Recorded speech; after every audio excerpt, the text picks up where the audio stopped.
नमस्कार, मैं हूं श्वेता झा और आप देख रहे हैं आज सुबह। देश और दुनिया की हर खबर लेकर हाजिर हैं हम। आज हम आपको दिखाएंगे यूपी चुनाव से लेकर नागालैंड में फैली हिंसा की पूरी खबर।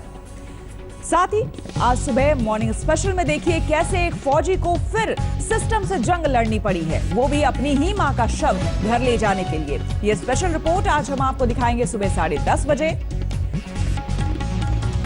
लेकिन शुरुआत एक ऐसी खबर से जो हर उस शख्स के लिए देखना जरूरी है जो जल्द से जल्द अमीर होना चाहता है। कहते हैं कि लालच बुरी बला है, लेकिन फिर भी लोग लालच से बाज नहीं आते। दिल्ली से सटे यूपी के नोएडा में घोटाले की एक ऐसी कंपनी का पर्दाफाश हुआ है जिस पर आरोप है कि जल्दी पैसा कमाने का लालच दिखाकर इसने 37 अरब रुपयों का खेल कर दिया।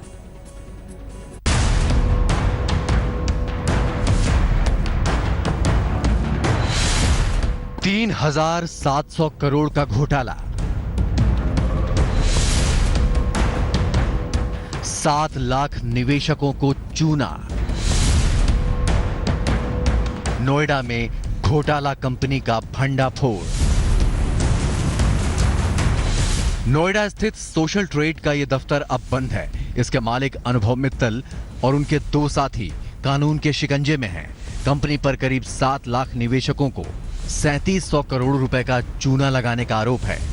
हमारी टीम्स ने जब डेटा कलेक्ट किया तो पाया कि ये लोग एक पॉन्जी स्कीम रन कर रहे हैं सोशल मीडिया के माध्यम से, और इस समय उस स्कीम का मैग्नीट्यूड बहुत ज़्यादा बढ़ गया है और करीब 6 लाख से ज़्यादा लोग उसमें जुड़ चुके हैं और 3000 करोड़ के ऊपर उसका टर्नओवर होने की पॉसिबिलिटी है, क्योंकि 6 लाख को अगर हम 5000 रुपीज़ से भी मल्टीप्लाई कर रहे हैं तो 3000 करोड़ हो रहा है। कंपनी अपने सदस्यों से 5,000 रुपए से लेकर 57,000 रुपए तक लेती थी। इसके बदले में कुछ लिंक प्रोवाइड करती थी और लिंक्स को लाइक करने पर लोगों के अकाउंट में रोजाना पैसे आते थे। कुछ लोगों ने जब पैसा नहीं मिलने की शिकायत की तो कंपनी के गोरख धंधे का भंडा फूट गया। एनफोर्समेंट डायरेक्टरेट की माने तो इस मामले में फिलहाल जांच की जा रही है। इस कंपनी के मालिक अनुभव मित्तल और 2 लोगों को गिरफ्तार कर लिया गया है। यह बताया गया है कि तकरीबन 7 लाख से ज्यादा यूजर्स हैं और 3700 करोड़ से ज्यादा के इन्वेस्टमेंट उनसे करा लिया और कहीं ना कहीं प्रवर्तन निदेशालय भी इस पूरे मामले की जांच कर रहा है। अब समझिए कि अमीर बनाने के इस फर्जीवाड़े का खेल कैसे होता था। कंपनी के मेंबर बने हर सदस्य को लिंक दिए जाते थे। हर लिंक पर क्लिक करने के 5 रुपए दिए जाते थे। मेंबर को अपने नीचे 2 मेंबर और जोड़ने होते थे। 5,750 की फीस पर कम लिंक मिलते थे। 57,500 की फीस पर ज्यादा लिंक मिलते थे। पैसे नहीं मिलने पर कुछ सदस्यों ने कंपनी के खिलाफ शिकायत की। कानून के शिकंजे से बचने के लिए कंपनी का नाम बार बार बदला गया। socialtrade.biz बन गई freehub.com। इसके बाद freehub.com बन गई intmart.com। intmart.com बन गई friendsup.com और friendsup.com बन गई 3w.com। कंपनी के मालिक अनुभव मित्तल का बड़े नेताओं और नौकरशाहों से संबंध बताया जा रहा है, लेकिन वो खुद को बेकसूर बता रहे हैं। 2010 में अनुभव मित्तल ने एवलेज इन्फो सॉल्यूशन नाम की कंपनी शुरू की थी। 2012 से 2015 के बीच ये कंपनी महज 4 से 5 लाख रुपए की थी, लेकिन 2016 में इस कंपनी ने ऐसी छलांग लगाई कि देखने वालों की आंखें चौंधी आ गईं। अनुभव मित्तल ने अपना सिक्का जमाने के लिए नेताओं से लेकर बॉलीवुड तक की हस्तियों को अपने कार्यक्रमों में गेस्ट बनाकर बुलाया। निवेशकों पर धाक जमाने के लिए कंपनी की तरफ से हाल ही में ऑस्ट्रेलिया टूर का भी प्लान बनाया जा रहा था।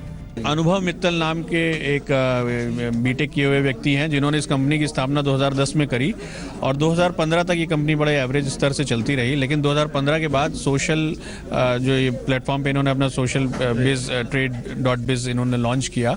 उसके बाद से एक्सपोनेंशियल ग्रोथ हुआ। खासतौर पर पिछले 3-4 महीने में बहुत ज़्यादा इस कंपनी ने राइज किया।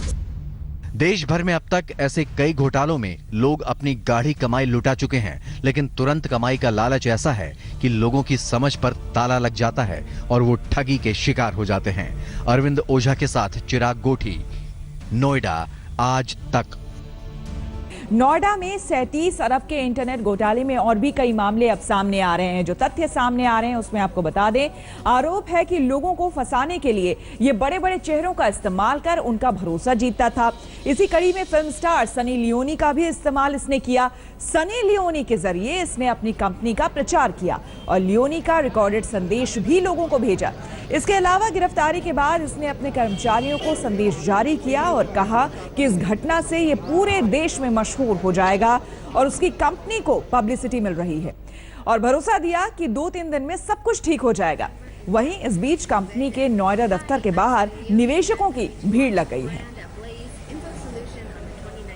It is a 2-3-4 days bad phase for us. We'll be back again and we'll rock the world. ये ऐसी अपॉर्चुनिटी हमें मिली है और इस अपॉर्चुनिटी ने हमें एक ही दिन के अंदर पूरे इंडिया के अंदर इंटायर इंडिया के अंदर फेमस करा है। So keep believing in me and be with me. Thank you.